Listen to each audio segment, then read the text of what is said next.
protect ourselves from the sun's harmful rays. The general application is around 30 milliliters, and the active ingredients in sunscreen include avobenzone, octosilicate, octocurlin, mosylate, octinoxate, and oxybenzone. Oxybenzone is derived from a chemical known as benzophenone, which is highly hazardous.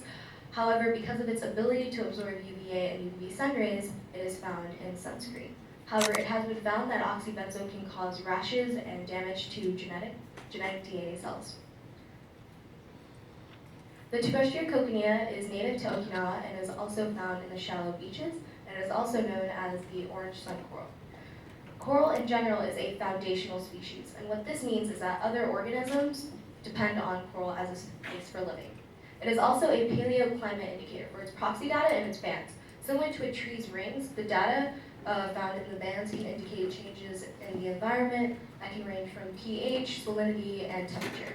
Terrestrial cochineal is a type of hard coral. There are two different types of coral to include hard and soft, hard being the one with the white CaCO2 skeleton, also known as corallite, and soft being very soft and malleable, as the name implies. Some quick coral anatomy to just help you out through the presentation. There is in the second picture, the general orange structure is known as the polyp, and around it on the bottom half is the corallite. Because coral does have a digestive system, it has a stomach and a mouth, and to help grab its food, it uses its tentacles, and also to protect itself from predators, it uses the nematocytes, which are stingers. Coral bleaching is a process in which the symbiotic relationship between the algae on the coral, which gives the coral its color, and the corallite, and when that is disturbed. So when the algae falls off of the coral, what is left is just the corallite, which is white, which appears to look bleached. So here we have the basic tank supplies that we used for our experiment. The basic tank supplies included a 5-liter tank, a filter, a floor filter, and lots of fish tank tubing. We had 2 bubblers per tank, and one bubbler was hooked up to the floor filter, which caused turbulence, much like the ocean, as well as filtered, and the other was hooked up and supplied oxygen to the tank. We used generic sunscreen, which had 6% oxybenzone, which is the highest the FDA will allow in sunscreen. We also used a micropipette to measure the smaller amounts of sunscreen as we were beginning the test, and a specific gravity meter to measure the salinity on a daily basis. Any other supplies used were found in the science department, such as thermometers, pipettes, and beakers. So for our methods and treatments of this, we had a system where coral, the hard coral that we used, was observed for a month-long time, where we recorded its regular activity levels. So here we had, after that month-long time, we moved to a system where we had 24 hours in a resting tank and 24 hours in a testing tank. And it was observed in both of these. So for the testing tank, we had treatment numbers that we used. And as you can see here on the graph, the treatment number that corresponds over here shows how much sunscreen was actually in the tank during the testing period. For the testing period observations, we also used a camera to record after we were gone from school. So this equation is what we used to find the oxybenzone conversion rate for each treatment. What we basically did was just use the amount of water that fit into our fish tank, which was 5 liters, times the lethal concentration found in NCA Downs research, which was 139 microliters to kill 50% of the population of the planulae in 24 hours, times the amount of oxybenzone that is found in the sunscreen that we used, which was 6 grams. So the results showed that the coral mass only decreased by 4 grams. This is very small. So this shows that the oxybenzone in the sunscreen did not have any direct effect on the coral's mass. For our polyp activity scale, when we were measuring the activity of polyps, we had a month-long period where we observed the activity of the coral, and we found that it ranged from about a 10 to a 5 on our scale. The polyps, we also found, after adding any oxybenzone, they really opened up past a 5. So here we have polyps 1 and 2 and polyps 3 and 4. Something interesting we found was that polyps 1 and 2 often operated on the same system where they were out, and polyps 3 and 4 often operated on the same system. So polyps 1 and 2 could be out, and 3 and 4 could be recluse, and vice versa. So here we have a graph for polyps 1 and 2. The blue line indicates the regular coral activity when it was in an untreated tank for the month-long period, and we can see that coral has regular activities and times when it's out and when it's in. But after adding any oxybenzone, we found that the coral was active at times when it was usually inactive and very dormant for the rest of the time. As you can see with the highest treatment used, we also found the same thing was true. In polyps 3 and 4, similar to polyps 1 and 2, there were 4 peaks of activity. However, when we add the 50% treatment, which was 23.16 microliters, the polyp activity started off with a 4, which is a very small polyp, and then ended with a very recluse polyp, similar to the 100% treatment, which was 46.32 microliters. There was very little, the polyps were very recluse, and around 1 o'clock, the polyp might have puffed, but afterwards it remained very recluse. So to conclude, our hypothesis was incorrect in that 46.32 microliters did not kill 50% of the sun coral. However, it does show that even by adding such a small amount of oxybenzone, the coral polyp activity has drastically changed. What we did find with our continuing research for this after we wrote our paper was that after 20 treatments, with the total amount of sunscreen in the tank being 47.431 milliliters, the coral did die. This so happens to be just above the amount that's a recommended dosage for pumping to wear it to the beach. So here we have the coral, and you can see the hard CaCO2 skeleton. You can see where the polyps used to be and they've died off.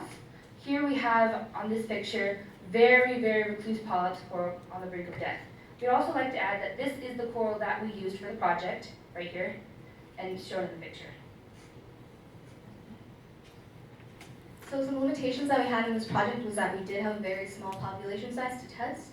There were only 4 polyps that were open and active. If we were to have more coral to test on, maybe more polyps, our data might have been more accurate. Another thing was that we had used materials.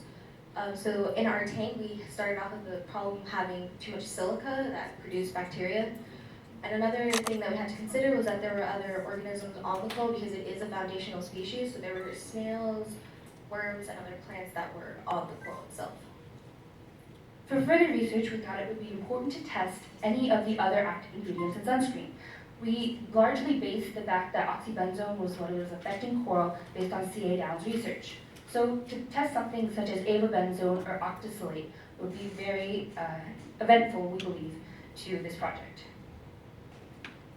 So because oxybenzone is a cheaper chemical, it is found in a lot of sunscreens. However, there are eco-friendly alternatives that use zinc oxide, and one of the good things about zinc oxide is that it's used to help with rashes and to treat eczema. So some of these alternatives include badger, eco, and raw elements. You can also make sunscreen just by adding zinc oxide with something that you prefer, like coconut oil or other essential oils. Thank you.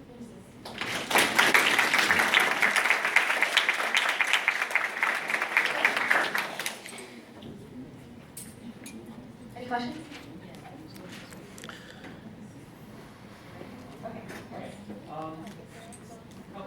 Nice presentation. I have a couple quick questions for you. The first was, how did you choose your coral species?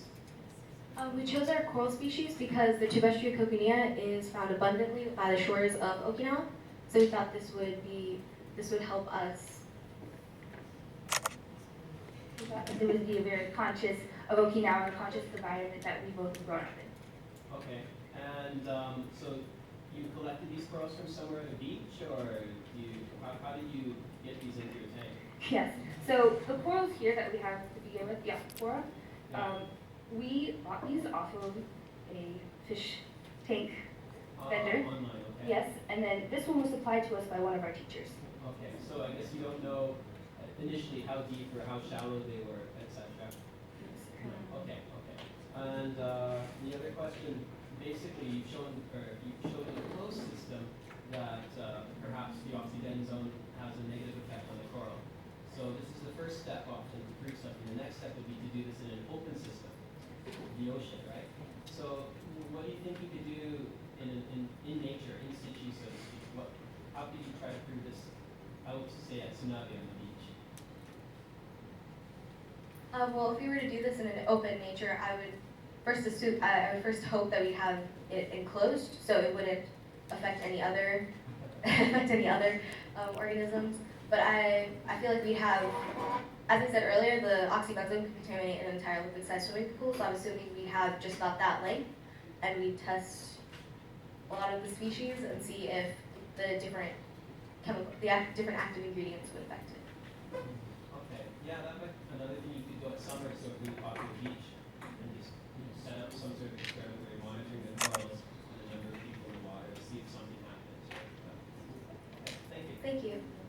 Yes, You're telling you to administer the sunscreen directly into the tank, is that correct? yes. So, under normal conditions, the person would put it on their skin, and then there would be a reaction as the sun impacts the skin, and then it would possibly wash off. And an idea of what that difference would be, what is the chemical reaction going on the skin that might change what's actually going into the ocean? We did find through, when we were looking up a lot of sunscreen things, that oxybenzone tends to sit on the skin instead of go in. So we found that it would be uneventful to apply it to ourselves first and then use it in the tank, because it doesn't rub in or anything like that. Well, yeah, I had a similar type of question of how did you come up to choose this type of coral? And you choose this type of coral because it gets woven later, right?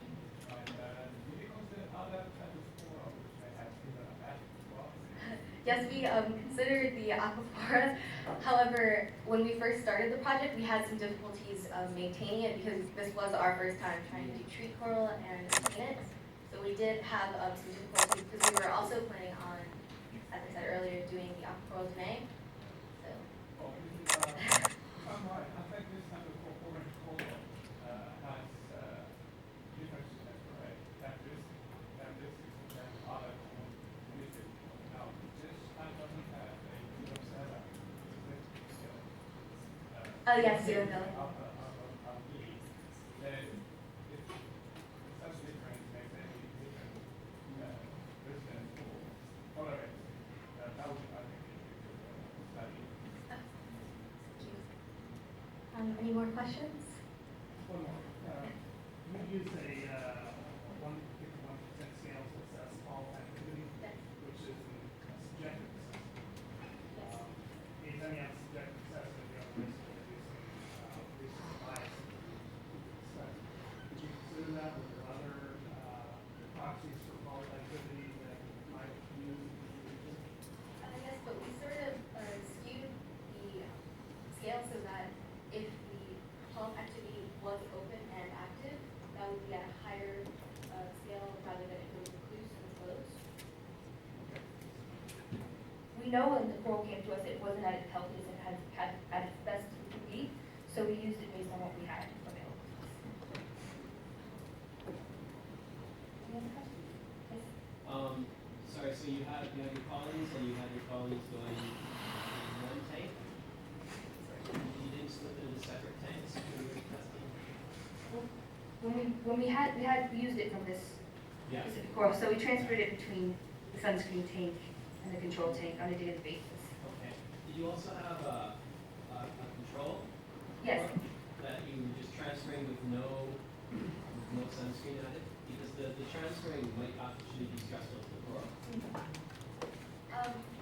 The transferring was basically us just weighing the coral and finding its volume.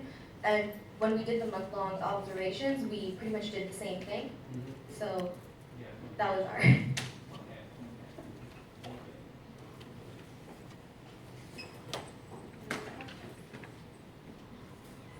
Thank you.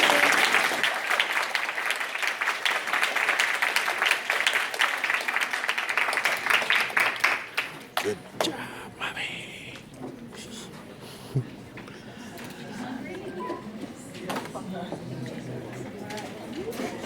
Okay, this concludes our morning session of presentations. We will have a lunch break and our